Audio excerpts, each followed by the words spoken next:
для изготовления профилированного бруса и клееного один и тот же, это сосна. И обычный брус делают из сосны, и клееный брус делают из сосны.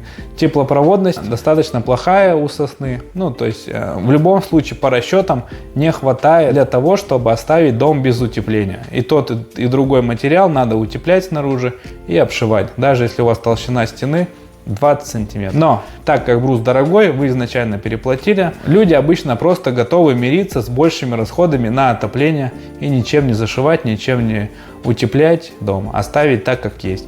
Но покраска дома тоже достаточно дорогая процедура, потому что надо все зашлифовать и покрасить. Уход за деревом достаточно сложный. Краску, даже современную хорошую краску, там хватает примерно на 8-10 лет, если все качественно зашлифовано, прогрунтовано и 2 слоя покрашено.